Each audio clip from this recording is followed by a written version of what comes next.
വരുന്ന വാർത്തകളിൽ നിന്ന് നമുക്കൊരു സംശയം, എല്ലാവരും സംശയം പറയുന്നുണ്ട്. പ്രത്യേകിച്ച് മരണപ്പെട്ട കുട്ടിയുടെ പാരന്റ്സും അവരെ കൂടത്തെയുള്ള ആ ഗ്രൂപ്പിലുണ്ടായ ആൾക്കാരൊക്കെ സംശയങ്ങൾ പറയുന്നുണ്ട്. ഒരു ദുരൂഹതയിൽ കാണുന്നുണ്ട്. ആ ദുരൂഹത കെട്ടഴിക്കേണ്ട ഉത്തരവാദിത്വം തീർച്ചയായിട്ടും അവിടുത്തെ പോലീസിനും അവിടുത്തെ സംവിധാനത്തിനാണ്. അവരത് ശ്രമിക്കുമെന്നാണ് എനിക്ക് തോന്നുന്നത്. കാരണം ഈ നഷ്ടപ്പെട്ട കുട്ടിയുടെ പാരന്റ്സ് പറയുന്നത് ഒരു കാരണവശാലും ആ ഭാഗത്ത്, ഈ ഡെഡ് ബോഡി കണ്ട ഭാഗത്ത് ഈ കുട്ടി എത്തിച്ചേരാൻ സാധ്യതയില്ല എന്ന് പറയുന്നു. കൂടാതെ അവര് നഷ്ടപ്പെട്ട് 5 മിനിറ്റിൽ തന്നെ അവര് കുട്ടികളുടെ തിരച്ചിൽ ആരംഭിച്ചിരുന്നു. പക്ഷെ ഒരു കാരണവശാലും അവർക്ക് കണ്ടെത്താനോ അല്ലെങ്കിൽ അവിടുന്ന് ഈ കുട്ടിയെ കൂടുതൽ അന്വേഷണം നടത്താനോ ഉത്തരവാദപ്പെട്ട ആൾക്കാരുടെ ഭാഗത്തു നിന്നും സഹായം ഉണ്ടായില്ല എന്ന് പറയുന്നു. കൂടാതെ ഇപ്പോൾ പുതുതായി വരുന്ന വാർത്തകളിൽ നിന്ന് മനസ്സിലാകുന്നത് ഈ ഡോഗ് സ്ക്വാഡ് പോയി കഴിഞ്ഞ് അവിടെ ഒരു കടയുടെ മുന്നിൽ പോയി നിന്നുവെന്നും അവിടെ അതിനുശേഷം ആ കടക്കാരനൊന്നും ചോദ്യം ചെയ്തിട്ടില്ല എന്നൊക്കെ പറയുന്നു. അപ്പൊ ഒരുപാട് സംശയങ്ങൾ പറയുന്നുണ്ട്. അപ്പം സ്വാഭാവികമായിട്ടും കുട്ടി നഷ്ടപ്പെട്ട പാരന്റ്സിനുള്ള വിഷമങ്ങളിൽ ആ മനോഗതിയിൽ അവർ പറയുന്ന സംശയങ്ങൾ മാത്രമാണെന്ന് തോന്നുന്നില്ല. സ്വാഭാവികമായിട്ടും അവരുടെ കൂട്ടത്തിലുള്ള ആൾക്കാരും എല്ലാം ഇത്തരത്തിലുള്ള സംശയങ്ങൾ പറയുമ്പം ആ സംശയം ദൂരീകരിക്കേണ്ട പൂർണ്ണമായ ഉത്തരവാദിത്വം അവിടുത്തെ പോലീസിനും അവിടുത്തെ സംവിധാനത്തിനുണ്ട്. അവർ അത് പ്രവർത്തിക്കണം. അതിന് വേണ്ട നടപടിക്രമങ്ങൾ ആണ് എടുക്കേണ്ടത്. കാരണം ഇത്തരത്തിലുള്ള സംവിധാനങ്ങൾ ഈ ഒരു ടൂറിസ്റ്റ് സെന്ററിലൊക്കെ എന്തൊക്കെ സംവിധാനമുണ്ട്, സെക്യൂരിറ്റിയുമായി ബന്ധപ്പെട്ട് എന്തൊക്കെ സംവിധാനമുണ്ട്, അവിടെ CCTV ക്യാമറകളുണ്ടോ, അല്ലെങ്കിൽ അത് എത്ര മണിക്കാണ് അവിടെ കടകളൊക്കെ അടച്ചു പോവുക, അവിടെ എത്തുന്ന സ്ഥലത്ത് എന്തൊക്കെ സംവിധാനമുണ്ട്, ഇതൊക്കെ കാര്യങ്ങളൊക്കെ സർക്കാരും അതുമായി ബന്ധപ്പെട്ട ഈ കർണാടക ഗവൺമെന്റും അതുമായി ബന്ധപ്പെട്ട ആൾക്കാരൊക്കെ ചെയ്യേണ്ടതാണ്.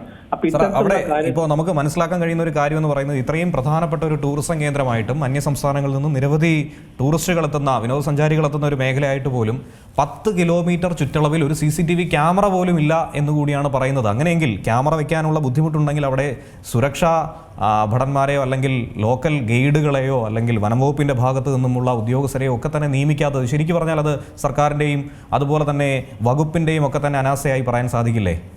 തീർച്ചയായിട്ടും. കാരണം ഇത്തരത്തിലുള്ള ജനങ്ങളൊക്കെ കുറേ സ്ഥലത്തുനിന്നൊക്കെ ആൾക്കാർ വരുന്ന ഇതുപോലെയുള്ള ഒറ്റപ്പെട്ട ടൂറിസ്റ്റ് സെന്റർ ഒരുപാടുണ്ട്. അപ്പൊ ഇങ്ങനെയുള്ള ടൂറിസ്റ്റ് സെന്ററിൽ അതിന് മതിയായ സംരക്ഷണം വേണം, മതിയായ പോലീസ് പ്രൊട്ടക്ഷൻ വേണം, അല്ലെങ്കിൽ മതിയായ ചില ഇപ്പം CCTVമാരും അത്തരത്തിലുള്ള സെക്യൂരിറ്റി സംവിധാനങ്ങളൊക്കെ വേണം. അപ്പൊ അതൊന്നും ചെയ്തതായി കാണുന്നില്ല. അപ്പം ഇതിനൊക്കെ ഒരു വീഴ്ചകൾ വന്നതുകൊണ്ടായിരിക്കാം ആ കുട്ടിയെ നഷ്ടപ്പെട്ടതാണോ, വീണുപോയതാണോ, അതല്ല തട്ടിക്കൊണ്ടുപോയതാണോ എന്നുള്ള കാര്യങ്ങളൊക്കെ സംശയം വരുന്നത് ഇവിടെയാണ്. അപ്പൊ ഇത്തരത്തിലുള്ള സംശയങ്ങൾ ദൂരീകരിക്കേണ്ട പൂർണ്ണമായ ഉത്തരവാദിത്വം അവിടുത്തെ സംവിധാനത്തിനുണ്ട്, സർക്കാരിനുണ്ട്. അവിടുത്തെ ഗവൺമെന്റ് തീർച്ചയായും ഇത് ചെയ്യും എന്നാണ് എനിക്ക് തോന്നുന്നത്. ഏതായാലും അന്വേഷണം പുരോഗമിക്കട്ടെ. അവിടുത്തെ പോലീസ് സംവിധാനമൊക്കെ ഉണ്ടാവും. അവരൊക്കെ ഒരു തൃപ്തികരമായ അന്വേഷണം നടത്തി ഈ മരണപ്പെട്ട കുട്ടിയുടെ പാരന്റ്സിനെ അവർക്കുള്ള സംശയങ്ങളെല്ലാം ദൂരീകരിച്ചുകൊണ്ട് ഒരു എൻക്വയറി, ഇൻവെസ്റ്റിഗേഷൻ നടത്തണമെന്നാണ് എനിക്കൊക്കെ പറയാനുള്ളത്. അതിന് അവിടുത്തെ പോലീസ് സംവിധാനം തയ്യാറാവണം എന്നാണ് എനിക്കൊക്കെ പറയാനുള്ളത്. ഇപ്പോൾ കുട്ടിയെ കാണാതായി എന്ന് പറയുന്നത് കേവലം ഒരു 15 മിനിറ്റ് ഇടവേളയിലാണ്. അതായത് ഈ 15 മിനിറ്റിന് ശേഷം കുട്ടിയെ നോക്കുമ്പോൾ കാണാനില്ല. അപ്പോൾ 15 മിനിറ്റ് കൊണ്ട്, പരമാവധി പോയാൽ 5 മുതൽ 15 മിനിറ്റ് കൊണ്ട് എത്ര ദൂരം ഒരു കുട്ടിക്ക് സഞ്ചരിക്കാൻ കഴിയും എന്നുള്ള ഒരു ചോദ്യമുണ്ട്. നടന്നെത്താൻ കഴിയുന്ന ദൂരം, ആ പ്രദേശമൊക്കെ തന്നെ കുടുംബം അന്വേഷിച്ചു. ഇത് തന്നെയാണ് തൊട്ടു പുറകെ തന്നെ വളരെ വേഗത്തിൽ തന്നെ പോലീസ് സ്റ്റേഷനിലെത്തി ഇക്കാര്യം മൊഴി കൊടുത്തു. അപ്പോൾ വിശദമായി മൊഴി രേഖപ്പെടുത്താൻ പോലും പോലീസുകാർ തയ്യാറായില്ല എന്നുള്ളൊരു ആക്ഷേപം കുടുംബം പറയുന്നുണ്ട്, ഒന്നാമതായി. രണ്ടാമതായി, ഇത്തരത്തിലൊരു സംശയം പ്രകടിപ്പിക്കുമ്പോൾ 5 മിനിറ്റ് മുതൽ 15 മിനിറ്റ് വരെ ഇടവേളയിൽ ഒരു കുട്ടിയെ കാണാനില്ല എന്ന് പറയുമ്പോൾ അവിടെ ഉണ്ടായിരുന്ന ഏകദേശം ഒരു 10ഓളം പേർ അവിടെ മറ്റ് ടൂറിസ്റ്റുകൾ ഉണ്ടായിരുന്നു എന്ന് പറയുന്നു. അവരുടെ വാഹനം പാർക്കിംഗ് മേഖലയിൽ നിന്ന് പോകുന്ന ചില CCTV ദൃശ്യങ്ങൾ കണ്ടെത്തിയെന്ന് പറയുന്നു. അപ്പോൾ വളരെ വേഗത്തിൽ അത്തരത്തിലൊരു അന്വേഷണം കൂടി സമാന്തരമായി നടത്തിയിരുന്നെങ്കിൽ, ഒരു ഭാഗത്ത് തിരച്ചിലും മറുഭാഗത്ത് ഇങ്ങനെ ഒരു അന്വേഷണം കൂടി നടത്തിയിരുന്നെങ്കിൽ ഒരു പക്ഷേ കുട്ടിയെ രക്ഷപ്പെടുത്താൻ കഴിയുമെന്ന് താങ്കൾ വിശ്വസിക്കുന്നു? തീർച്ചയായിട്ടും. കാരണം ഇത്തരത്തിലുള്ള കാര്യങ്ങളിൽ ഈ ഒരു സംഭവം റിപ്പോർട്ട് ചെയ്ത് കഴിഞ്ഞാൽ ഇമ്മീഡിയറ്റ് ആയിട്ടുള്ള ആക്ഷൻ, അതായത് ഗോൾഡൻ അവർ എന്ന് പറയും. സാധാരണ ഒരു മണിക്കൂറിനുള്ളൊക്കെ ഒരുപാട് കാര്യങ്ങൾ ചെയ്യാനുണ്ട്. അപ്പോഴതിന്റെ പ്രിലിമിനറി ആയിട്ടുള്ള വീഴ്ചകൾ, ആ കാര്യങ്ങളൊക്കെ മനസ്സിലാക്കി പെട്ടെന്ന് തന്നെ പോലീസ് പ്രവർത്തിച്ചാൽ മാത്രമേ ഇത്തരത്തിലുള്ള കാര്യങ്ങൾ ഒരു ഇമ്മീഡിയറ്റ് റിയാക്ഷനും അല്ലെങ്കിൽ ഇമ്മീഡിയറ്റ് ആയ ഒരു ആക്ഷനും ഉണ്ടാവുള്ളൂ.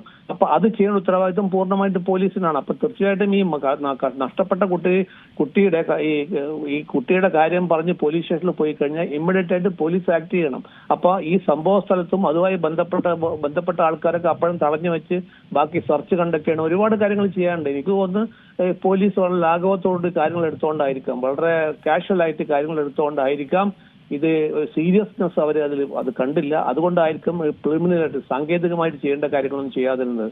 അത്തരത്തിൽ ചെയ്യാത്തത് കൊണ്ടാണ് പിന്നെ മിസ്സിംഗ് സംശയങ്ങൾ കൂടുതൽ വന്നത്. അങ്ങനെ കൂടുതൽ സംശയങ്ങൾ വരുമ്പോൾ നമുക്ക് എല്ലാവർക്കും ഒരു പൊതുധാരണ ഉണ്ടാവും, പോലീസിന്റെ ഭാഗത്ത് വീഴ്ച ഉണ്ടായിട്ടുണ്ട്, അതും കൂടി അന്വേഷണം നടത്തണം. തീർച്ചയായിട്ടും അന്വേഷണം മുന്നോട്ട് കൊണ്ടുപോയാൽ, അത്യന്തമായ അന്വേഷണം മുന്നോട്ട് കൊണ്ടുപോയാൽ മാത്രമേ ഈ പാരന്റ്സിന് കുട്ടി നഷ്ടപ്പെട്ട അവരുടെ നഷ്ടം നമുക്ക് ആർക്കും കണക്കുകൂട്ടാൻ പറ്റാത്തതാണ്. അവരുടെ നഷ്ടം, ആ നഷ്ടത്തിന് മതിയായ ഒരു പ്രോപ്പർ ഇൻവെസ്റ്റിഗേഷൻ കണ്ടൊക്കെയായിട്ട് അവരുടെ ദുഃഖം ദൂരീകരിച്ചുകൊണ്ട് ഉത്തരവാദിത്വം പോലീസിനുണ്ട്.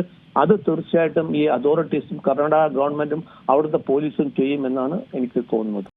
ഏറ്റവും പുതിയ വാർത്തകളും വിശേഷങ്ങളും വിരൽ തുമ്പിലറിയാൻ സീ മലയാളം ന്യൂസ് എല്ലാ ഡിജിറ്റൽ പ്ലാറ്റ്ഫോമുകളിലും ലഭ്യം.